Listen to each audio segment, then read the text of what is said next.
आप लोग। मैं प्रियंका आप सभी का सक्सेस मिशन में स्वागत करती हूँ। दोस्तों, जैसा कि आप जानते हैं कि नई नियमावली तो बहुत पहले जारी हो गई थी, ठीक है। और ये इंतजार में थे स्टूडेंट लोग कि जो नई नियमावली आई है उसमें हमारा सिलेबस क्या होगा, ठीक है। तो सिलेबस क्या होगा, सिलेबस में नेगेटिव मार्किंग कितना रहेगा, फिर नंबर का एग्जाम होगा, और इस सभी का जो है संपूर्ण सिलेबस का हम लोग जो विश्लेषण है इस वीडियो के में करने वाले हैं, ठीक है। तो इस वीडियो के अंत तक बने रहे और जो भी जानकारी है आपको A to Z इसमें मिलेगी, ठीक है। और जो स्टूडेंट हमारे चैनल पर नए हैं हमारे चैनल को सब्सक्राइब कर लीजिए। देखिए, बहुत सारे स्टूडेंट का ये सब कंफ्यूजन चल रहा था कि ऑफिशियल नोटिफिकेशन कब जारी होगी। तो देखिए, ऑफिशियल नोटिफिकेशन आपका जारी हो चुका है, इंतजार खत्म हो चुका है। अब है कि एग्जाम का पैटर्न क्या है, सिलेबस में कैसे कैसे आपका सिलेबस निर्धारित हुआ है, तो उन सभी पे हम लोग चर्चा करेंगे, ठीक है। अब देखिए, यहाँ पे है आपका सिलेबस दिया हुआ है, इसे पढ़ने की अभी जरूरत नहीं है, वो डायरेक्शन है आपका। यहाँ से देखते हैं। देखिए, ये जो है आपका प्राथमिक से उच्च माध्यमिक विद्यालयों के लिए है। कहने का मतलब आपका प्राथमिक से लेकर उच्च विद्यालयों तक के लिए आपका सभी के लिए कंपल्सरी है भाषा, ठीक है। अब भाषा में कौन कौन सा आएगा, तो इसको दो पार्टों में बांटा गया है। भाग 1 जो है आपका 25 नंबर का होगा और भाग 2 जो है आपका 75 नंबर का होगा, ठीक है। और इसके लिए आपको 2 घंटे दिए जाएंगे, जो कि प्रश्नों की संख्या जो है आपका भाग 1 में 25 क्वेश्चन और उसके लिए नंबर भी आपको 25 ही मिलेंगे, ठीक है। और भाग 2 में 75 क्वेश्चन और उसके लिए नंबर भी आपको 75 मिलेंगे, ठीक है। अब भाग फर्स्ट में आपका कौन सा विषय रहने वाला है उस पर चर्चा करते हैं। तो देखिए, यह पत्र 2 भागों में बांटा गया है, जैसे भाग 1 और भाग 2, ठीक है। तो भाग 1 में जो है आपका अंग्रेजी रहेगा, अंग्रेजी भाषा के, ठीक है। इंग्लिश लैंग्वेज सब्जेक्ट होंगे जो सभी के लिए अनिवार्य है, कंपल्सरी है कि आपको इंग्लिश का ये देना है। जैसे अब क्या है कि इंग्लिश से जो स्टूडेंट भाग रहे थे उनको इंग्लिश भी अच्छे से पढ़ना पड़ेगा, ठीक है। दूसरा भाग है आपका हिंदी भाषा, उर्दू भाषा, बांग्ला भाषा। यही तीनों में से कोई एक का चुनाव आपको करना पड़ेगा, ठीक है। चौथा कोई यहाँ पे भाषा नहीं है, ठीक है। अब इसमें जो हिंदी होगा आपको 75 क्वेश्चन पूछे जाएंगे, 75 नंबर मिलेंगे उसके लिए।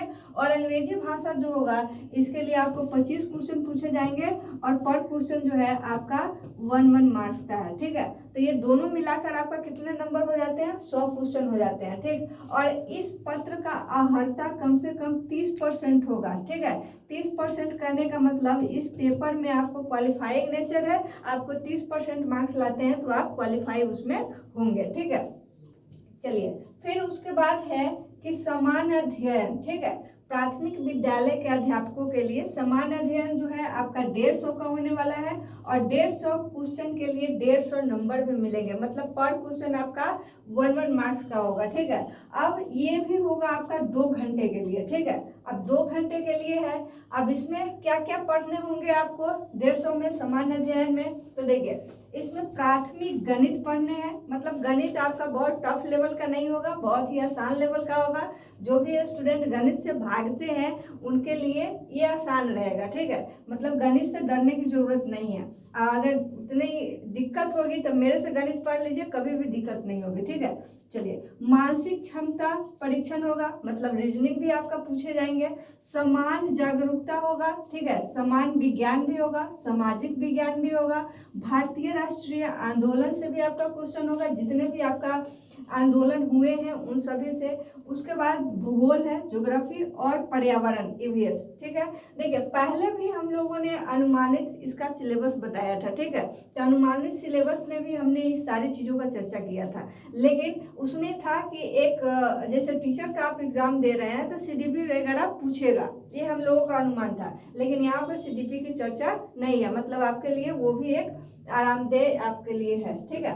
चलिए, समान अध्ययन पत्र प्रश्न प्राथमिक विद्यालय के पाठ्यक्रम से संबंधित होंगे, मतलब जितने भी ये समान अध्ययन होगा, GK GS ये सब जो पूछे जाएंगे वो सभी आप के प्राथमिक विद्यालय के सिलेबस से संबंधित होंगे, लेकिन इसका स्तर उम्मीदवार हेतु निर्धारित निम्नतम अर्हता के आलोक में होगा। कहने का मतलब आपका जो एलिजिबिलिटी है, आप 12th पास है, ग्रेजुएशन पास है, ठीक है, तो आपके लेवल तक इसका क्वेश्चन जाएगा। ठीक है, तो क्वेश्चन तो आपका वहीं से बनने वाले हैं, लेकिन थोड़ा डीपली होगा, थोड़ा लेवल का होगा। ठीक है, चलिए, तो ये हो गया आपका 150 क्वेश्चन सामान्य अध्ययन का। ठीक, और इसमें आपको मैथ पढ़ना है, रीजनिंग पढ़ना है, ठीक है, और जीके जीएस का ये सारे पार्ट आपको पढ़ने हैं। क्लियर है?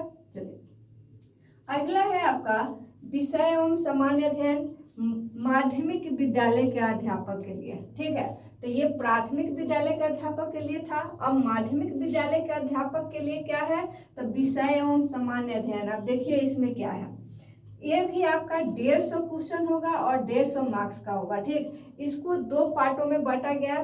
फर्स्ट पार्ट जो होगा आपका 100 क्वेश्चन होगा और सेकेंड पार्ट जो होगा 50 क्वेश्चन। अब फर्स्ट पार्ट में जो 100 क्वेश्चन होने वाले हैं वो क्या होगा वो देखते हैं। तो देखिए, यह पत्र 2 भागों में बटा हुआ है, 1 और 2 भाग में। कहता है कि भाग फर्स्ट में विषय पत्र है, मतलब आपका जो विषय है उससे आपका जो होगा 100 क्वेश्चन का आने वाला है। ठीक, उम्मीदवारों द्वारा इन पत्रों में से किसी एक पत्र का चुनाव किया जाना है। अब किसमें से आपको एक चुनाव करना है, तो देखिए, या तो आप हिंदी ले लें, या तो बांग्ला, या तो उर्दू, या तो मैथिली, या तो संस्कृत, या तो भोजपुरी, या तो अरबी, या फारसी, या अंग्रेजी, या विज्ञान, या गणित, या सामाजिक विज्ञान। जितने ये सब्जेक्ट का नाम आपका दिया हुआ है, इन सभी में से कोई आप चुनाव कर सकते हैं, एक चुनाव कर सकते हैं। ठीक है, तो वो आपका हो जाएगा 100 मार्क्स का, उसमें से पूछा जाएगा। ठीक, दूसरा भाग में हाँ, और इसमें भी क्या है कि विषय पत्र माध्यमिक विद्यालय के विषय के पाठ्यक्रम से मतलब संबंधित होगा। मतलब जितने भी आप इसमें से एक सब्जेक्ट चुनते हैं तो वो सभी का जो क्वेश्चन पूछने का जो लेवल होगा, आपका जो एलिजिबिलिटी है उसी के लेवल के अनुसार आपका होगा। और ये सभी के सभी जो है माध्यमिक विद्यालय के विषय से संबंधित ही होंगे। ठीक है, चलिए, भाग 2 में है कि एक सामान्य अध्ययन पत्र जिसके प्रश्न माध्यमिक विद्यालय के पाठ्यक्रम से संबंधित होंगे। तो ये भी हो जाएगा आपका सामान्य अध्ययन। कितने नंबर का पूछा जाएगा, 50 नंबर के लिए। पर क्वेश्चन आपका कितने मार्क्स का है, तो 1-1 का है। ठीक है, मतलब जितना आप क्वेश्चन बनाएंगे उतना आपको मार्क्स मिलेगा। अब निगेटिव मार्किंग है या नहीं उसका चर्चा हम लोग लास्ट में करने वाले हैं। अब चलिए, तो ये आपका अध्ययन पर जिसके प्रश्न जो है माध्यमिक विद्यालय के पाठ्यक्रम से संबंधित होंगे, लेकिन इसका स्तर उम्मीदवार हेतु निर्धारित न्यूनतम अर्हता के आलोक में होगा। मतलब आपकी जो अर्हता है उसके अकॉर्डिंग होंगे। ठीक है, इसमें प्राथमिक गणित भी शामिल होगा, समान जागरूकता भी होगा, जनरल अवेयरनेस, और सामान्य विज्ञान भी होगा, साइंस होगा। ठीक है, जनरल साइंस। उसके बाद भारतीय राष्ट्रीय आंदोलन भी होंगे, जितने आंदोलन हुए हैं वो सब। उसके बाद ज्योग्राफी आपका शामिल है इसमें। ठीक, इसमें आपका ईवीएस शामिल नहीं है। तो ध्यान से सारे सिलेबस को देखेंगे। जब आप लोग प्रिपेयर हो जाएंगे, सिलेबस देख के उसके बाद क्या करेंगे, तैयारी करने से पहले आपके सामने एक सिलेबस का टूल होना चाहिए। ठीक, उसके अकॉर्डिंग ही आपको पढ़ना है। ठीक है, चलिए, फिर है आपका अब उच्च माध्यमिक विद्यालय के अध्यापक के लिए क्या है सिलेबस, तो उसका देखते हैं। देखिए, इसमें है विषय एवं सामान्य अध्ययन। ये भी आपका कितने मार्क्स का होगा, तो देखिए 150 क्वेश्चन पूछे जाएंगे और 150 मार्क्स का होगा। इसके लिए टाइमिंग जो है आपको 2 घंटे का दिया जाएगा। इसे भी आपको 2 पार्ट में बांटा गया है। अब फर्स्ट भाग में क्या पूछा जाएगा, तो देखिए फर्स्ट भाग में है एक विषय पत्र उम्मीदवारों द्वारा इन पत्रों में से किसी एक पत्र का चुनाव किया जाना है। इसमें से भी आपको एक विषय चुनना होगा। अब यहाँ पर जो है ऑप्शन ज़्यादा है विषय चुनने के लिए, जैसे हिंदी, उर्दू, अंग्रेजी, संस्कृत, बांग्ला, मैथिली, मगही, अरबी, फारसी, भोजपुरी, पाली, प्राकृत, गणित, भौतिकी, रसायन शास्त्र, वनस्पति शास्त्र, जंतु विज्ञान, इतिहास, राजनीति विज्ञान, भूगोल, अर्थशास्त्र, समाजशास्त्र, मनोविज्ञान, साइकोलॉजी जिसे हम लोग बोलते हैं, दर्शन शास्त्र हो गया, गृह विज्ञान, होम साइंस, कंप्यूटर साइंस, वाणिज्य, लेखा, संगीत एवं उद्यमिता। अब देखिए इसमें एक स्टूडेंट हमारे यहाँ ऑफिस में भी आए थे, वो बोले कि कंप्यूटर साइंस है हमारा, तो हम कौन सा सब्जेक्ट लेंगे, क्या हम उच्च माध्यमिक वाले में फॉर्म भर सकते हैं या नहीं भर सकते हैं। तो ये सब जो कंफ्यूजन था लोगों का, ये सब क्लियर हो गया होगा, क्योंकि यहाँ पे सारे विषय का टूल आपको दे दिया है। इसमें से कोई विषय आप क्लियर कर सकते हैं, चूज कर सकते हैं। अब देखिए, विषय भी चूज करना है तो कैसे आप उसको चूज करेंगे कि आपके लिए फायदेमंद है। तो देखिए, जिसमें जो है आपका अंग्रेजी दोनों में आ रहा है, तो अंग्रेजी अगर चूज करते हैं तो आपका दोनों में फायदा हो जाएगा। लेकिन इसमें क्या है कि आपका ऑनर्स पेपर जो होगा उसके अकॉर्डिंग आपका दिया हुआ है, ठीक है।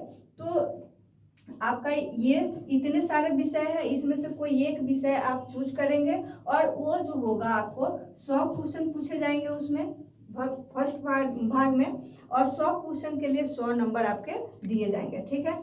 अब है कि विषय पत्र उच्च माध्यमिक विद्यालय के विषयों के पाठ्यक्रम से संबंधित होंगे। मतलब ये जितने भी आपका जो दिया हुआ है सिलेबस में, जितने भी आपका विषय है, इन सभी का जो क्वेश्चन का जो लेवल होगा वो आपके उच्च माध्यमिक विद्यालय में जो पढ़ाई होती है, जो सिलेबस, उसी से रिलेटेड होंगे। लेकिन आपके एलिजिबिलिटी के अकॉर्डिंग आपसे क्वेश्चन पूछे जाएंगे, क्योंकि अब आप बच्चे तो रहे नहीं, आप ग्रेजुएट हो चुके हैं। तो ग्रेजुएट हो चुके हैं तो आपके क्वेश्चन पूछने का तरीका भी थोड़ा सा लेवल में होगा, ठीक है।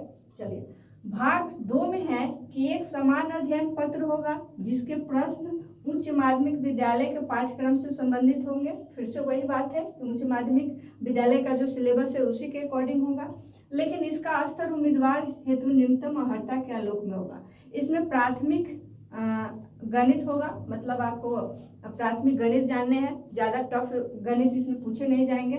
उसके बाद है समान जागरूकता है, समान विज्ञान है, भारतीय राष्ट्रीय आंदोलन है, भूगोल शामिल है। तो इसमें भी आपका ये सारे चीज़ें आपको सेकेंड पेपर में शामिल होगा, जो कि आपका ये 50 क्वेश्चन यहाँ से पूछे जाएंगे और उसके लिए पर क्वेश्चन 1 मार्क्स का होगा। देखिए, ये सब तो था उसका सिलेबस का। सबसे इम्पोर्टेंट चीज़, ठीक है, सबसे इम्पोर्टेंट बात है यहाँ पे कि हम लोगों ने उम्मीद नहीं किया था कि निगेटिव मार्किंग होगी, ठीक है। लेकिन अब क्या है कि इसमें जो आपका क्वेश्चन होगा वो वैकल्पिक होगा, मतलब ऑब्जेक्टिव टाइप होंगे, ठीक है। 4 ऑप्शन दिए जाएंगे जिसमें से आपको एक चूज करना होगा, सही या गलत, ठीक है। उसमें क्या है कि अब बहुवैकल्पिक तो हो गए, ठीक। उसमें अब आपको निगेटिव मार्किंग भी है अगर आप गलत करते हैं, ठीक है। तो गलत करते हैं तो आपको गलत तो एक किए ही, उसके बदले में आपको सही में से भी एक नंबर काट लिए जाएंगे। अब यहाँ पे ये चीज़ क्लियर नहीं है कि जो निगेटिव मार्किंग का जो पैटर्न है वो आपका 1/4 है कि 1/3 है कि 1/2 है, ठीक है। ये चीज़ें यहाँ क्लियर नहीं है, लेकिन ये चीज़ क्लियर है कि आपका निगेटिव मार्किंग होने वाला है, ठीक। अब इसमें जो जो चीज़ें अभी अनक्लियर है वो आपका धीरे धीरे वो सारी चीज़ें आयोग जो है क्लियर करते जाएगी टाइम टू टाइम, ठीक है। और देखिए, तो निगेटिव मार्किंग तो है, तो ये बहुत ही ज़्यादा, मतलब ये है कि आप लोगों को जब तक सिलेबस अच्छे से पढ़ेंगे नहीं तब तक जो है आपको क्वालिफाई करने में दिक्कत होगी, ठीक, क्योंकि निगेटिव मार्किंग बहुत मायने रखती है किसी भी एग्जाम के लिए। अब चलिए, दूसरा इसमें इम्पोर्टेंट चीज़ें क्या है कि अब इसमें ओबीसी के लिए कितना % लाना जरूरी है, जनरल के लिए लाना कितना जरूरी है, तो चलिए वो भी देखते हैं। इस परीक्षा में मेधा निर्धारित हेतु सामान्य वर्ग के लिए, देखिए यहाँ से पढ़ना है, ये सब तो विज्ञापन के बारे में दिया हुआ है, यहाँ से पढ़ना है कि आपका जो सामान्य वर्ग के जो स्टूडेंट होंगे, ठीक है, सामान्य वर्ग जनरल में होंगे, उनको 40% तो एनी हाउ लाना ही है, ठीक है। 40% लाएंगे तभी आप क्वालिफाई होंगे, नहीं तो आपको डिसक्वालीफाई कर दिया जाएगा, ठीक है। उसके बाद जो पिछड़ा वर्ग के उम्मीदवार होंगे उनके लिए 36.5%, ठीक है, 36.5% उनको लाना होगा। अत्यंत पिछड़ा वर्ग के जो होंगे, अत्यंत पिछड़ा वर्ग के लिए उनको 34% लाने होंगे। अनुसूचित जाति और जनजाति महिलाओं तथा दिव्यांग जो होते हैं उन सभी उम्मीदवारों के लिए 32% जो है निर्धारित किया गया है, ठीक। अगर आप इन सभी कैटेगरी में आप नहीं लाते हैं, ठीक, 40%, 36.5%, जिनका जो भी है, अगर वो नहीं आप क्वालिफाई करते हैं तो फिर आपको डिसक्वालीफाई यहाँ पे कर दिया जाएगा, फिर से आप नेक्स्ट बार आपको एग्जाम देना पड़ेगा, ठीक है। तो इन सभी चीज़ों को ध्यान में रखना है, ठीक। सिलेबस आपका क्लियर हो चुका है और चलिए, एक बहुत ही इम्पोर्टेंट चीज़ है कि देखिए यहाँ पे जितने भी महिलाएं हैं, ठीक है, मतलब जितने भी वोमेन्स है, गर्ल्स है, उन सभी को जो है सिर्फ 32% मार्क्स लाना है। मतलब यहाँ पे जो है हमारा गवर्नमेंट जो है महिलाओं के लिए भी ज़्यादा सोच रही है, ठीक है। तो उन सभी का फायदा लेना है हम लोगों को, ठीक है। फायदा लेंगे, आगे बढ़ेंगे, जॉब करेंगे, ठीक है। तो इसलिए जब गवर्नमेंट मौका दे रही है तो हम लोगों को मौका गंवाना नहीं है, ठीक है। तो देखिए अब सारे चीज़ें तो आपका क्लियर हो चुका है। अब आपको देर नहीं करना है, तैयारी में भिड़ जाना है, ठीक है। जो पहले से तैयारी कर रहे थे अनुमान लगा के, उनके लिए तो अच्छा ही है। अब सिलेबस भी आ गया, जो सिलेबस के लिए इंतजार कर रहे थे अब वो भी, उनको भी अब बैठ कर रहने से फ़ायदा नहीं होगा, ठीक है। तो तैयारी में आप लग जाइए और सभी को अच्छे तैयारी, सभी कोई अच्छे से तैयारी करे और उसके लिए सभी को बेस्ट ऑफ लक।